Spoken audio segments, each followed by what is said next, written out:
Oiê, vem cá. Deixa eu te contar uma coisa. Talvez você não esteja procrastinando porque é fraco, porque está sobrecarregada, porque não tem disciplina. Talvez o seu cérebro só esteja tentando te proteger. É isso mesmo. O grande problema que eu percebo é que, diante de qualquer situação de estresse, o nosso corpo, instintivamente, ele ativa os mecanismos de sobrevivência. E sem perceber, a gente acaba chamando esses mecanismos de personalidade. Ah, eu sou assim. Ah, eu não sou disciplinada. Ah, eu falo de forma mais agressiva quando eu sou confrontada. Nesse vídeo eu quero te convidar a olhar por uma perspectiva um pouco diferente para suas escolhas. O medo, ele não é só uma emoção, ele é um evento físico e químico que acontece no nosso corpo e muda profundamente a forma como a gente percebe as pessoas, a forma como a gente se comunica, a forma como a gente decide, a forma como a gente enxerga tudo num todo.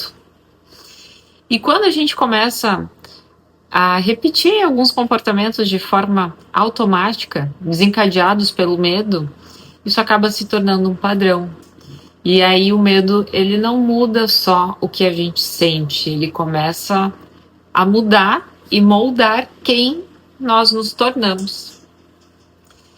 Eu quero pedir uma licença poética para Antônio Damasio, Paul Ekman e outros tantos pensadores e nomes tão importantes, né, que contribuíram muito para a evolução do pensamento humano e para identificar a parte das emoções, né, no nosso dia a dia, no nosso ser. E eu quero traduzir hoje para vocês esse ciclo do medo em 4 etapas, como que ele acontece de fato, de forma objetiva no nosso corpo, tá? A primeira etapa é quando a gente detecta uma ameaça. Segunda é quando o nosso corpo responde de alguma forma a essa ameaça. A terceira é o alívio que o nosso cérebro vai buscar para esse desconforto. E a quarta é quando todo esse ciclo se repete. Então, para começar, a gente precisa assumir, né, que obviamente o nosso cérebro é uma máquina fantástica, perfeita, que tem uma capacidade incrível, mas ele tem um pequeno erro de design, digamos assim, que é a gente não conseguir diferenciar muito bem uma ameaça física de um predador numa floresta, de um assalto, de uma ameaça social, como ser ignorado, como não ser convidado para um evento, como ser rejeitado, talvez. Então, por uma situação mais simples, que seja simples entre aspas, né, porque nem sempre é simples, entrar numa sala e apresentar um projeto, a gente pode responder a isso como se estivesse num modo de ameaça, como se o corpo detectasse um risco de vida diante daquela situação. E assim que o nosso corpo detecta esse risco, ameaça, a biologia assume totalmente o controle. Uma parte bem pequenininha do nosso cérebro emocional, do nosso sistema límbico, chamada amígdala, ela é ligada, ela é ativada e ela causa uma inundação no nosso corpo de adrenalina e de cortisol. Quando esse processo, esse ciclo acontece, que a gente começa a ter tensão muscular, que a nossa respiração fica curta, que a gente começa a suar nas mãos, que o coração acelera e que a gente sente um desconforto e uma necessidade muito forte de ter que agir, de ter que fazer alguma coisa.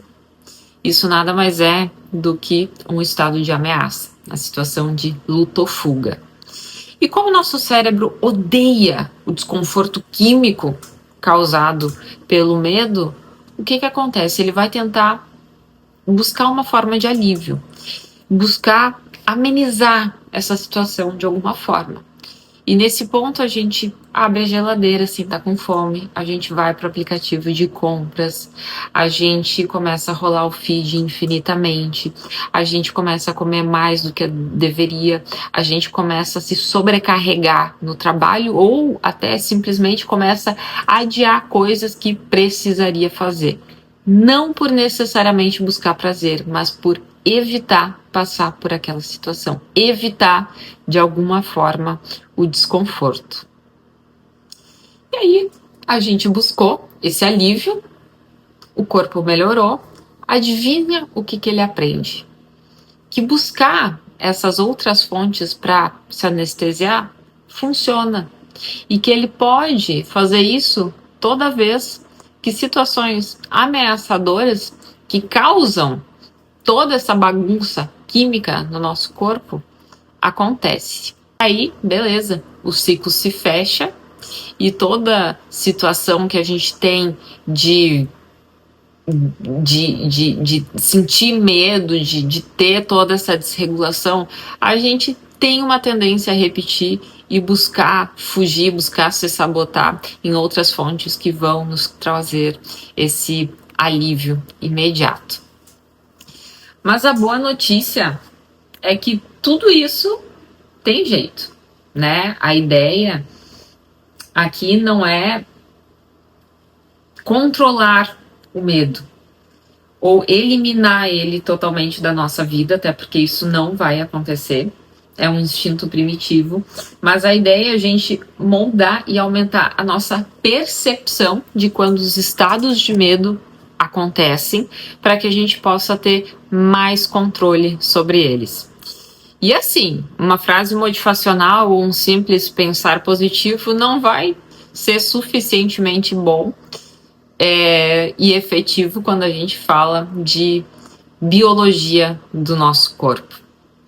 Quando a gente entra nesse estado de ameaça e a gente começa a perceber isso, perceber e nomear, a gente ativa uma parte mais evoluída do nosso cérebro chamado córtex pré-frontal ou neocórtex, que é a parte responsável pelo raciocínio lógico, por planejamento, por execução, por coisas mais complexas que exigem maior esforço mental.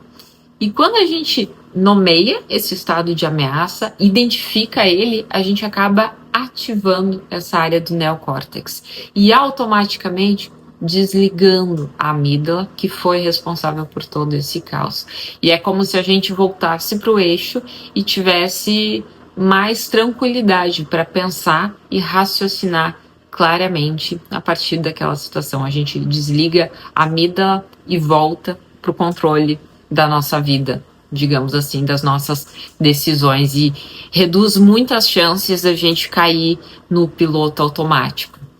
Então, quando você se deparar, mais uma vez, no seu dia a dia, de estar entrando nesse estado de luta ou fuga, de preciso agir, preciso fazer alguma coisa, vale a pena se questionar se a situação é tão perigosa e tão extrema ou se é só o corpo respondendo a um estado de ameaça. Quando a gente desenvolve essa capacidade de raciocínio e de percepção sobre a atuação do medo, a gente vai tendo mais autoconsciência e a gente interrompe os ciclos automáticos e consegue fazer escolhas muito mais ancoradas, muito mais pertinentes para a nossa vida.